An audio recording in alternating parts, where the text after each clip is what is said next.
Selamat pagi di podcast spesial hari ini.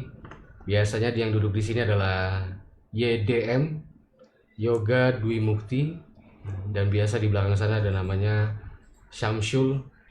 Salah. Siapa lagi Samsul?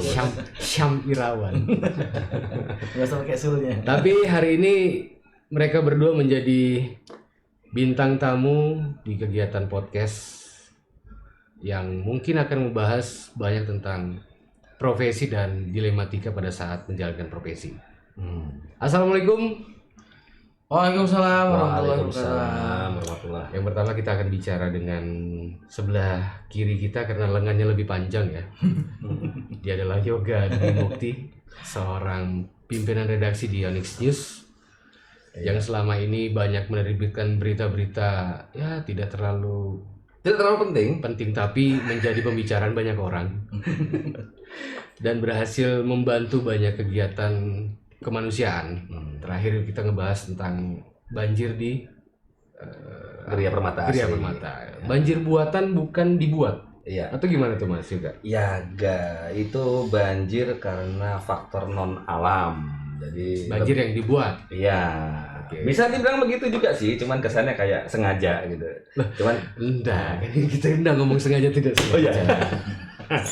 Jangan menyudutkan seseorang lah. nah, enggak sih emang niatnya nggak menyudutkan emang. Iya. Enggak bercanda.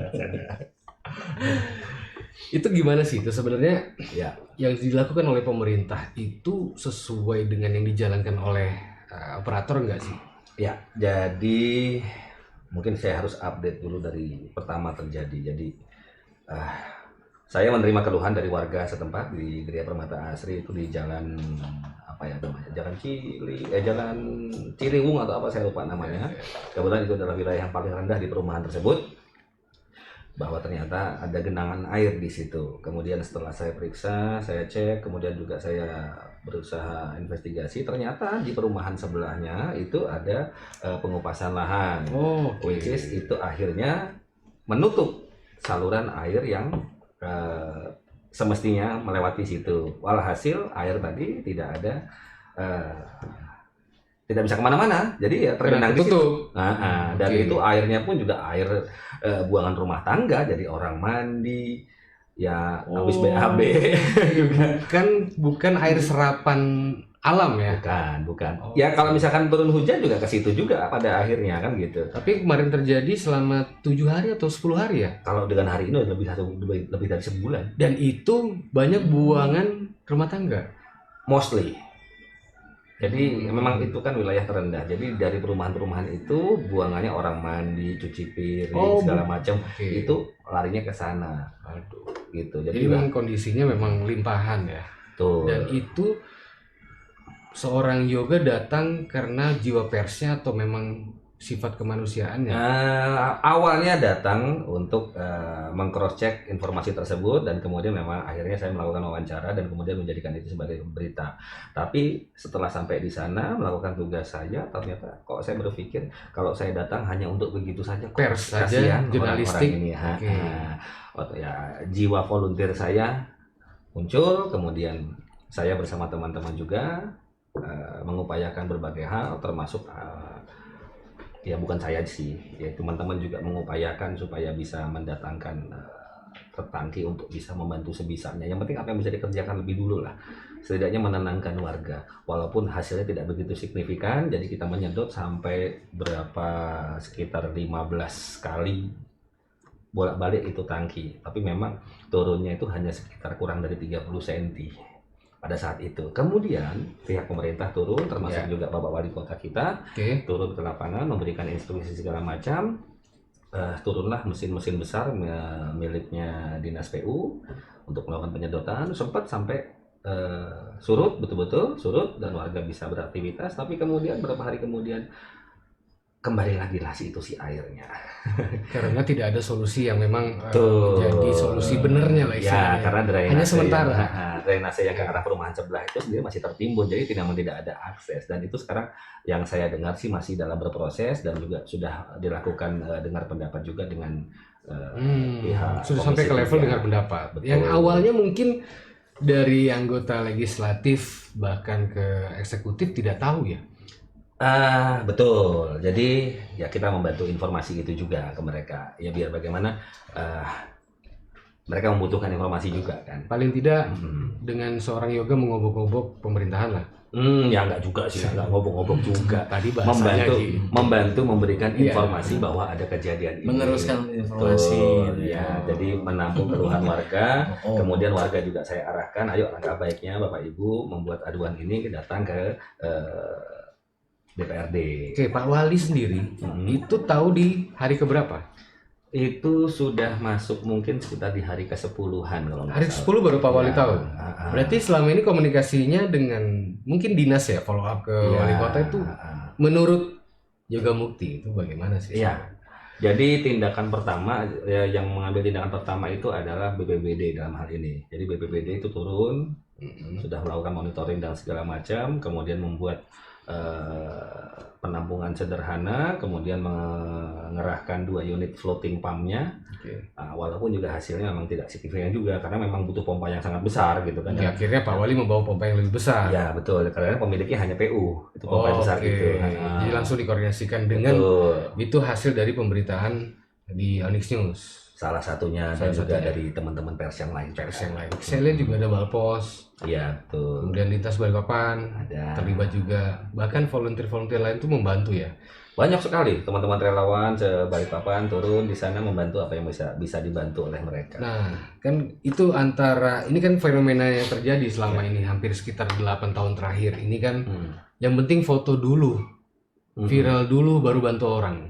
Ternyata seorang yoga berita dikulik untuk membantu orang. Kenapa? Ya. Kenapa itu yang masih menjadi apa ya patokan yoga berada di posisi itu? Ya, kalau kita bawa badan itu kan sama bawa nyawa juga kan. Ya. Nah, dengan adanya nyawa kita jadi punya cipta rasa dan karsa tadi.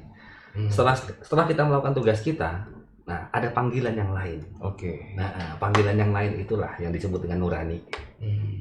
Jadi ya lebih ke situ. Walaupun juga tidak banyak yang bisa kita kerjakan, tapi dari situ kita bisa mengetuk hati banyak orang bahwa memang ada beberapa tempat di Balikpapan yang orang-orangnya memang butuh bantuan kita. Jadi Ya. jiwa jurnalistik itu bukan hanya sekedar pemberitaan, Betul. tapi bagaimana melihat kondisi kemanusiaannya orang di sekitar. Yes. Dan itu ada memang di kita kan memang ada yang namanya sistem nilai juga gitu kan. Oke. Ya memang sambil juga saya apresiasi teman-teman relawan juga yang sudah banyak membantu juga bukan hanya di Geria Permata Asri tapi juga di tempat-tempat lain. Dan ini sekedar informasi di bulan Agustus menjelang bertepatan dengan 17. 17 Agustus Oke. itu teman-teman relawan Balikpapan itu akan mengadakan jambore. Di situ akan diisi dengan jalan santai, kemudian lomba karaoke dan juga lomba BHD atau bantuan hidup dasar. Oke. Jadi lomba evakuasi dan sebagainya. Oke. Ya siapa tahu Onyx berminat untuk turun gunung. Sebenarnya kan itu idenya Onyx itu. Oke, jadi tapi dengan itu pemerintah pun akhirnya banyak membantu sekali ya sampai dengan hari ini akhirnya pemerintah yang mengambil alih untuk membantu masyarakat sekitar situ ya. Ya alhamdulillah saya dengar rekomendasi terakhir adalah memang pihak perumahan yang melakukan pengupasan itu diwajibkan untuk membuatkan saluran minimal saluran sementara untuk bisa mengalirkan air dari arah Geria Permata Asri tadi. Perumahan apa itu ya dekat situ tuh ya? Ya, Down Village. Oke. Nah, saya pengen menyebut inisial nggak usah ya. Nggak usah.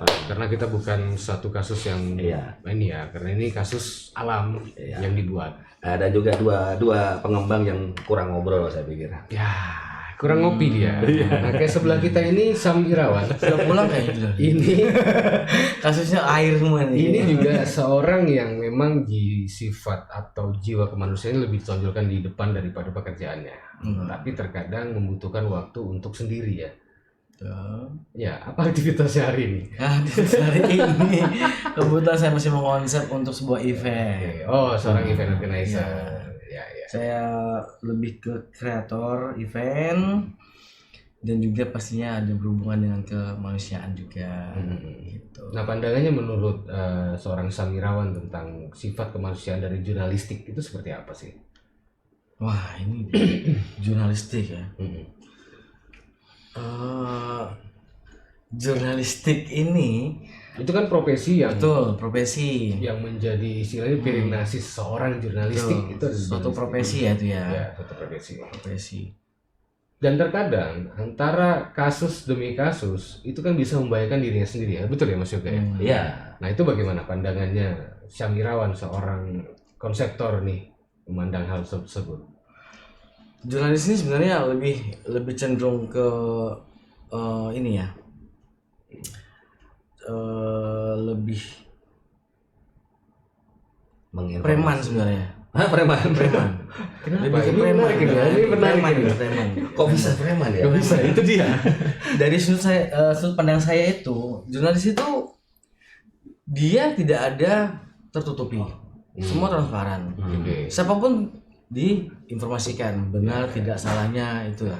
Nah, salah satunya dan melabrak, nah itulah melabrak ini kok nggak ada reaksi apa segala itu hanya jiwa-jiwa preman aja yang punya seperti itu. Oke. Ah. Ya nggak sepreman itu.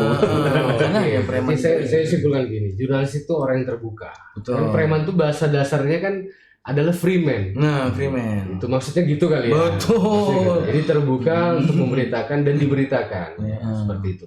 Tapi kenapa memikirkan masyarakat gitu loh. Sedangkan jurnalistik itu kan produk. Apakah jurnalistik itu wajib melakukan hal yang sama dengan yang dilakukan seorang Yoga Mukti gitu? Semua jurnalistik nih antara produk berita dengan membantu masyarakat lain. Oh, kok menurut saya sih tidak semua, tidak semua. Itu kembali lagi ke ini ya, ke masing-masing individual ya, individualnya. Jadi kalau dia punya seorang jurnalis yang punya rasa empati terhadap dia juga seorang jurnalis dan juga dia seorang masyarakat. Ya, Nah, dia terlibat di situ atau mungkin dia sebagai korban. Nah, itulah mungkin seperti itu yang dirasakan sama dia. Maka contoh itu dia merasa empati itu, masa dia ikut dalam jadi korban itu, merasakan di korbannya, otomatis dia karena pasti- hasil wawancaranya yang dalam gitu ya. betul. Akhirnya muncul sifat kemanusiaan. Mm-mm. Ya memang harusnya kita pegang itu. Ya. Begitu juga dengan event ya. Betul. Ya, Betul. event itu sebenarnya yang paling dipentingkan atau yang paling didahulukan apa sih? Konsep kah, anggaran kah, atau kebersamaannya? Kalau menurut saya event itu sebenarnya pertama itu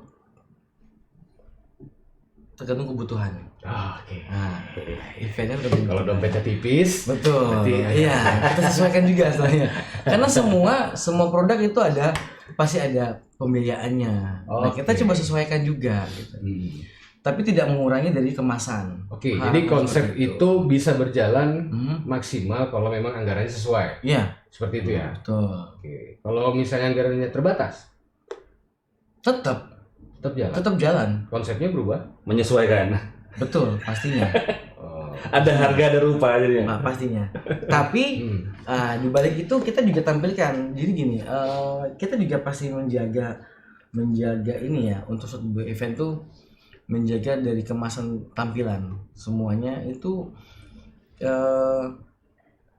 dari event tersebut itu kalau memang nilainya atau biayanya tidak sampai ya kita buatkan kemasan yang baik juga. Oke. Oke. Itu clue ya. Itu sebuah clue yang tadi kan kita dengar bakal ada jambore nasional untuk Itu dia. Bukan jambore nasional, jambore balik. Bapak. Itu jadi clue ya. Jadi bisa menyesuaikan. Betul, sesuaikan ya. Jadi sahabat Onyx, Isam Syamirawan adalah seorang project manager di Chandra Dewi Enterprise ya. Ya.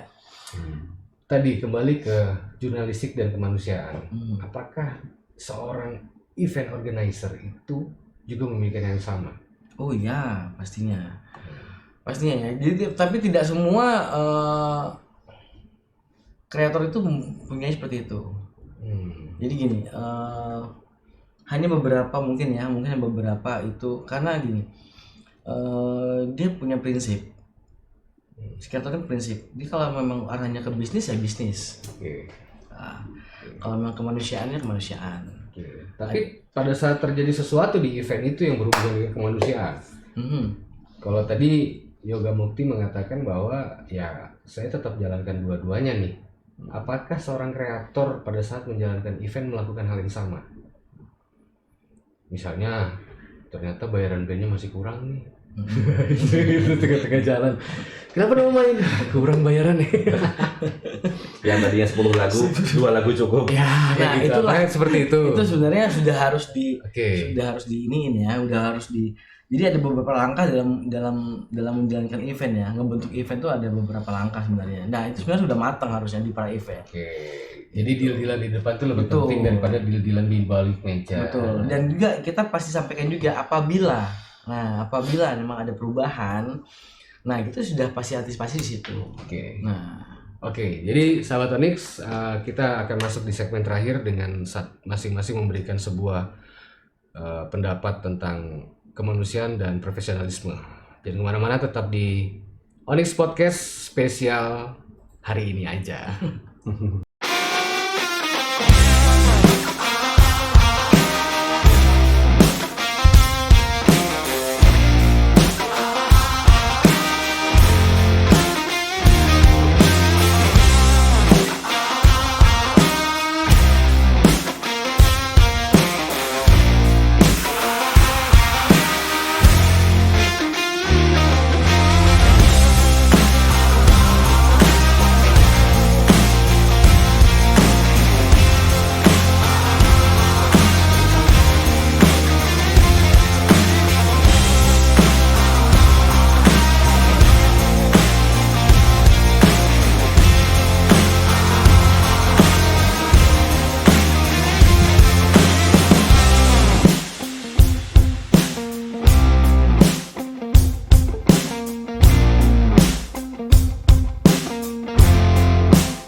Sahabat Onyx, tadi udah ngebahas tentang dua profesi yang sebenarnya berbeda, tapi ternyata memiliki satu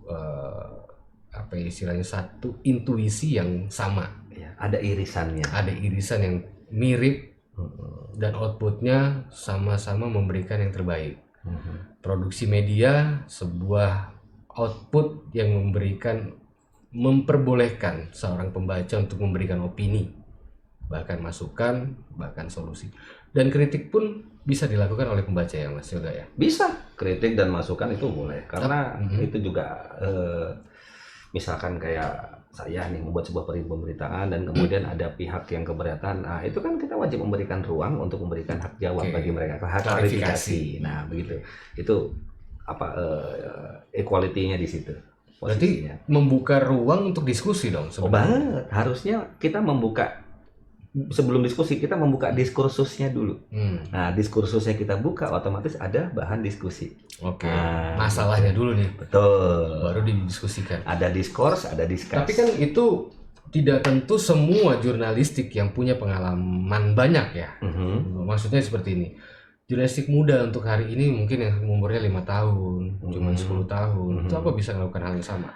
Biasanya sih bisa. Itu juga diasah oleh individunya juga. Semakin banyak dia melakukan bisa melihat angle-angle yang berbeda, tidak hanya selalu memberitakan sesuatu yang hanya sekedar memberikan informasi, tapi juga melihat mungkin ada masalah-masalah lain yang mungkin tidak bisa dilihat oleh orang lain.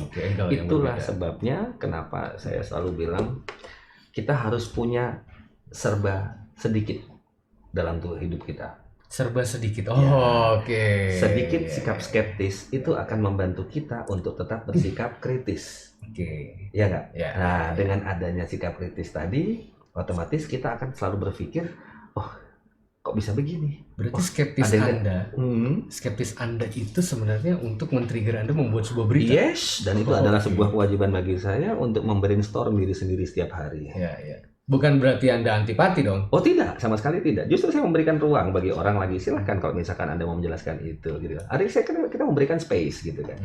Dan itu harus gitu. Ya hitungannya kita memposisikan diri sebagai partner atau apa ya istilahnya, think tank namanya. Oke. Ah, Think tanknya ya. Think tank. Tapi resikonya kan, ya. misalnya saya nih Mhm. menjabat sebuah dinas, Iya. gitu, seorang pejabat. Terus saya diberitakan Mhm. dan saya diminta statement. Mhm. Yang ditulis kan realnya nih. Iya. Bisa nggak saya klarifikasi misalnya, Mas tolong dong tulisannya jangan kayak gitu. Nah, kan bisa.